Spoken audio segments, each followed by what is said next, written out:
It's easy to get lost in all the latest self-help trends. But what if I told you that some of the most practical, life-changing advice has actually been around for over 2,000 years? Today, we're going to crack open some ancient wisdom that feels like it was written for us right here and now. So let's just dive right in. What if the real key to a clearer, happier mind wasn't some complex, brand new system? What if it was hiding in plain sight, in these simple, powerful stories? We're going to explore a few teachings from the Samyutta Nikaya, a super old collection of Buddhist texts that use these exact kinds of metaphors to get right to the heart of how to live a better life. Okay, so where do you even begin with all this? Well, you can't really fix a problem until you know what the problem is. This first teaching uses a really clever bit of architecture to pinpoint the one single source of pretty much all our struggles. I want you to picture a simple, classic roof on a house. The kind with two slopes. You've got all those wooden beams, the rafters, slanting up from the walls. It doesn't matter where each individual rafter starts, they all climb up to meet at one single point, the peak. That one point is what holds the whole thing together. And here's where it gets interesting. The Buddha basically holds up that image of the roof as a mirror to our own minds. Think about it. All of our unwholesome states, the stress, the anxiety, the anger, the craving, they all feel like separate problems, like different rafters. But they all lead back to one single peak.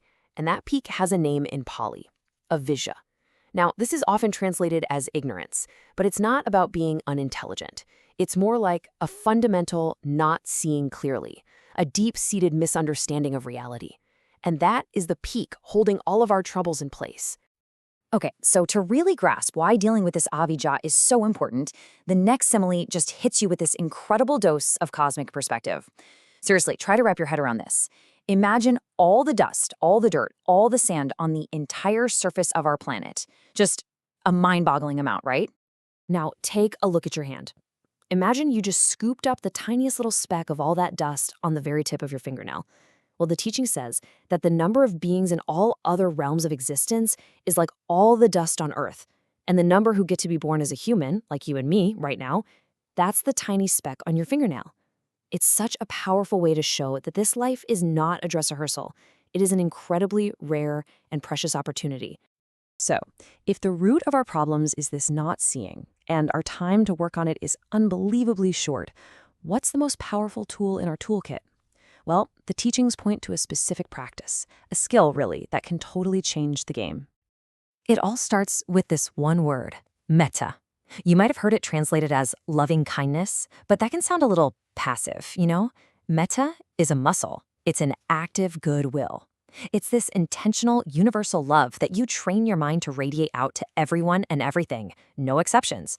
It's a powerful mental state that you actively choose to cultivate. So just how powerful is this mental muscle? Well, the texts make this absolutely wild comparison.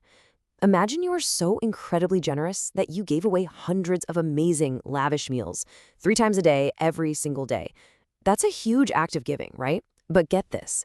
The teaching says that developing a mind of metta for just a single moment, the time it takes to snap your fingers, is way more beneficial. That's a pretty radical statement about where true value is found. It's not just in what we do, but in the quality of our mind while we're doing it. Okay, that sounds great in theory. But what happens when you're up against some real-world negativity? Does this meta thing actually work? Does it protect you? Well, another amazing simile has the answer.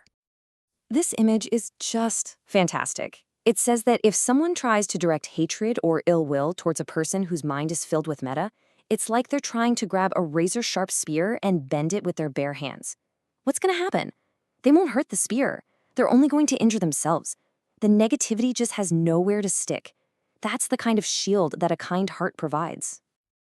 Okay, so we've got the problem, avidya, and we've got a powerful solution, metta. But this next simile is all about urgency.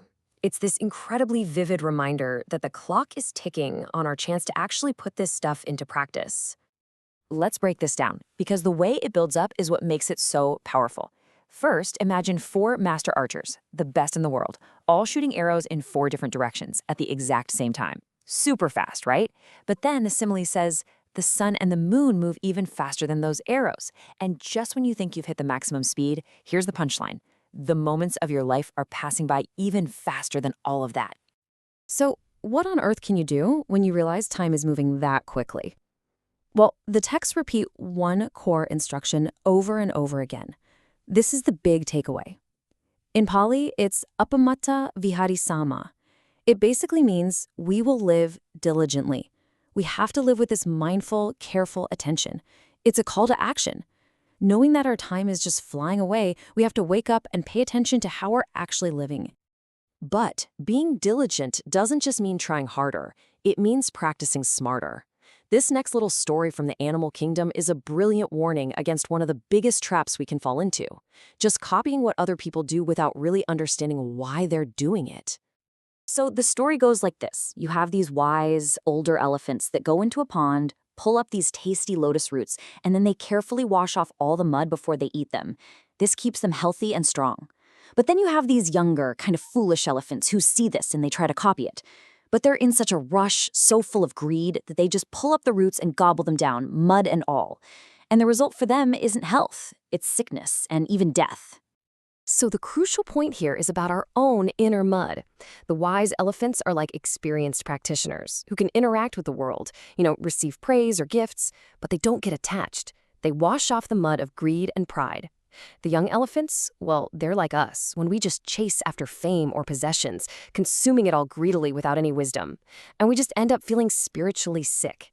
The lesson is crystal clear. The real benefit comes from understanding and purifying our own intentions, not just going through the motions. And that brings us to our final and maybe most foundational teaching of all. It's a quality so simple, so essential, that it really forms the bedrock for everything else we've talked about. And it's a quality that even the humblest of creatures can show us. The Buddha tells this story about hearing an old jackal who's suffering from some kind of skin disease crying out. But it wasn't a cry of pain. It was a cry of gratitude just for the little bit of shelter and food it had. The Pali word for this is katanyutta. Gratitude, remembering the help you've received. And the implication is just so direct. If a sick animal can feel this, then what about us, with our rare and precious human lives? And so we land on this final, powerful idea. The practice is to make a resolution. We will be grateful. To consciously choose to remember the kindness we've received. And the promise is that when we do that, no act of kindness, no matter how tiny, is ever lost or wasted. It becomes a source of our own inner strength. You could say that gratitude is the soil where all the other good qualities grow. So there you have it, the roof that points to our shared root problem. That tiny speck of dust that shows us how precious this moment is. The spear that can't be bent, showing the power of a kind heart. The arrow that reminds us time is short. The wise elephant who teaches us to practice with wisdom. And the grateful jackal. These aren't just quaint old stories. They're tools. They are practical tools for living a better life. So the real question is, which one of these tools will you carry with you today?